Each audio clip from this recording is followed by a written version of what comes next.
Welcome back to the Pro Football Pod. If you are in the playoffs and you need help at a bunch of positions of need, then you're at the right place. Because we're also in the playoffs. You're my only hope. And Jake Browning is probably your only hope if Justin Herbert got hurt. Because I don't know who's backing up Justin Herbert, but I don't want him. Because he's probably trash. Yeah, I don't know. Easton Stick. Oh, that guy? Sounds Never mind. sick. Take back everything I just said. Get that guy. So That's Jake a Browning, good probably one of the top quarterbacks going to be picked up this week. So hopefully you've got a top waiver wire pickup. You've been saving it for a position just like this. We talked about Ritter and Flacco in the review episode earlier this week, and these guys, they did great, and they had amazing games last week, but our expectations of them in the future aren't necessarily the same. Jake Browning has a great team around him. Everybody's pretty much healthy besides the quarterback position. So I think that he could continue to have the success that we're seeing over the last couple weeks. And the next 3 weeks are all that matter. They're still playoff bound, right? Like, that's what they're pushing for? They're kind fringe. So they're fringe. Right they're on the same set as like the Bills and the Chargers. They're playing there's for it like is all we're 6 concerned teams with. in the AFC that are all 7-6. It's nuts. Nuts. I love it. So, You have to have agree. players that are playing for it. That's ideal for fantasy. I agree. Yeah. Tape is important. Getting paid more money is important, but winning a championship, being able to make the playoffs, like that's a motivation that is unlike any other. I think Davante Adams, as an example, is not a great fantasy ending type of wide receiver, even though he's a top tier talent. For anything, he doesn't give a shit. Why would he? He's already paid. Yeah, dude. He's gonna be out there playing, but not playing. Exactly. Just collecting a paycheck. Now, even though we just said Davante Adams was going to be horseshit, I think Hunter Renfrow is the exact opposite. I think that he's in the exact same system and the exact same situation, but he is having to fight for everything that he could possibly get. A new regime is coming in next year. Davante's probably going to be gone. He needs to show why he's valuable today so that he could potentially get paid. I don't think he's up for payment over the next couple of years, but that's something that he wants. He's pretty young. He hasn't gotten paid yet. So I think Hunter Renfrow for a waiver wire target, he's had at least 5 targets the last 2 weeks, and that's a bare minimum of what we're looking for. He is the type of player that if he does return to previous form, he's unstoppable for fantasy, especially in a full PPR. Well, that's what I was gonna say basically, and for him as a player to get paid, like if he can just perform how he did before, it's gonna just help him out. He looked like a potential Cooper Kupp 2 years ago. Yeah. Cooper Kupp stole one of his routes and scored a touchdown with it the week after he did. So, like, that's the type of player that he is. Mm-hmm. It's just savvy. Ever since Davante coming in, he's always going to be a shadow. Well, you expected when Davante came in, it was going to open stuff up for him more too. It's just quarterback play, system, the way the offense is ran. It's just not what you've expected to see out of him. But going forward, if you're desperate for some flex play, you've got him. You've also got Zay Jones, especially with Christian Kirk going out. With Christian Kirk hitting the IR, I mean, you saw in that game versus the Bengals when Christian Kirk went out. What Zay happened? Jones got targeted heavily. Yes. I believe he had a deep shot and he didn't come up with it, but he was definitely targeted on it. And if he did, he would have had a massive day. Trevor Lawrence is obviously a fan of Zay Jones. We all think that Calvin Ridley's the best receiver on the team, but Trevor Lawrence loves him some Zay Jones, and maybe it's because of how gritty and like he reminds me of like an AJ Brown type of player where he's very strong at the point of the catch. He's very possession receiver kind of guy.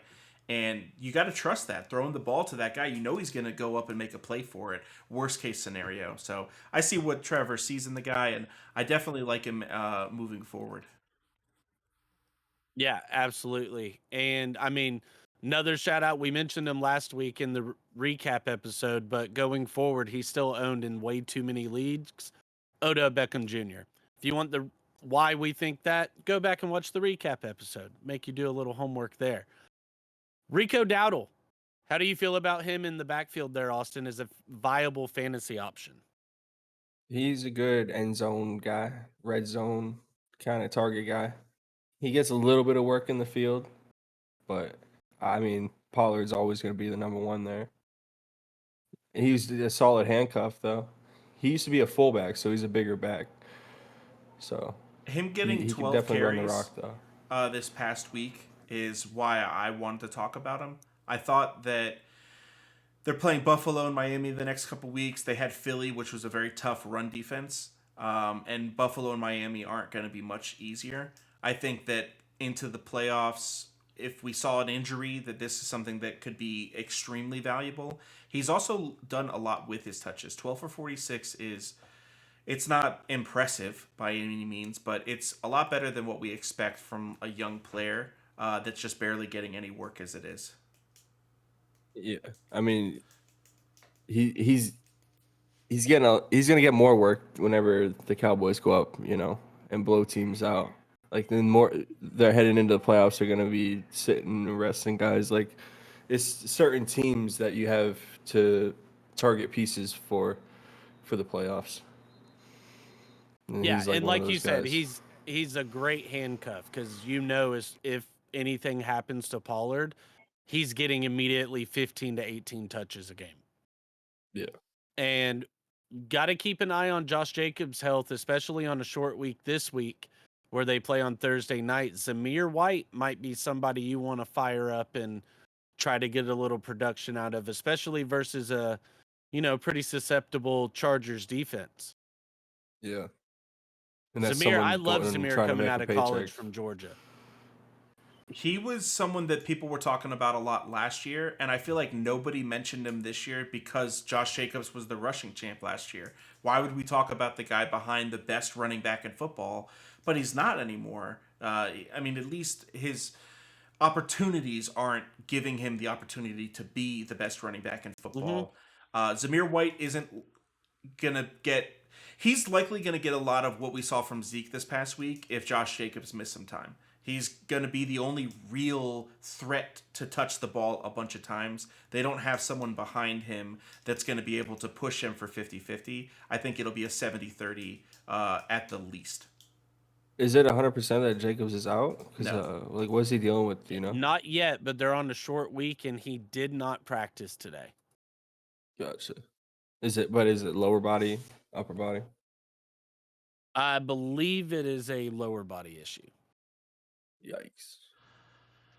Now, Logan Thomas was off this past week because of a bye week, which means that if he was rostered, he was probably dropped for another player. Just he's not the type of guy to hold on to through a bye.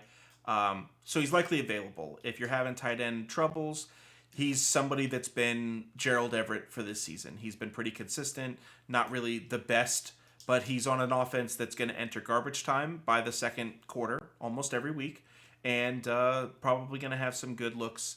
So if I needed a tight end because of some of these issues that have been happening the last couple of weeks, I'm definitely looking Logan Thomas. Yeah, I like that. The shootout factor, garbage time factor, that definitely, gives you some high hopes for possible solid fantasy output. He's a big body receiver. And those receivers over there have been looking terrible. So, finally someone getting it done for them. Now, PPR leagues, even if in a half PPR league, I'm not sure. Full PPR leagues, I like Logan Thomas a lot. Absolutely. And this next guy coming up as well, from the work he's been getting since he took over from Mark Andrews, Isaiah Likely. He's showing some stuff here. He's getting enough of solid targets out of the backfield. The offense really hasn't changed very much for how much, Lamar likes to target his tight ends. So, I mean, I like him. I was forced to pick up Isaiah Likely after losing Mark Andrews on my roster. And for me, he's not pissed me off.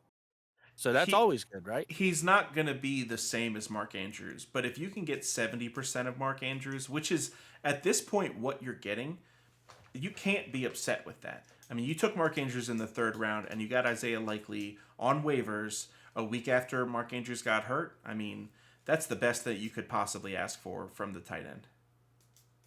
Yep. Yeah, and he's still, pretty available. So, which is freaking crazy because he had a great week, not a good week, a great week. His first week, whenever Mark Andrews went out, I thought he would have been picked up in every single league after that. I mean, I haven't had a ton of tight end issues, but in the leagues that I have, I picked up Isaiah Likely. It's just agreed. That offense is a little iffy. You never really know who's gonna boom. I mean, they all are. It could be They're Lamar. the Baltimore it could be Ravens. Gus. Everybody's been doing decent enough. Zay Flowers. Though you're right, because Gus Edwards was absolute shit this past week. Yeah, that's the thing about top offenses. Whenever the talent isn't, 3-4 guys, it ends up being everybody. The talent's the quarterback being able to get it to everybody. That's the big difference. And I still like doing a perfect job at it, at showing I might not how like him. Spread the ball out. But you're I likely will to like him. likely pick him up and play him if I were you. Oh yeah. Hey, well, for more puns, make sure you like, comment, and subscribe down below. Go to Tulsi Rose Tea at tulsirosetea.com for any of your tea needs. And make sure to join us later this week. We're going to bring you guys the wide receiver quarterback preview, as well as the running back tight end preview. Until next time. Sip up. Toodaloo.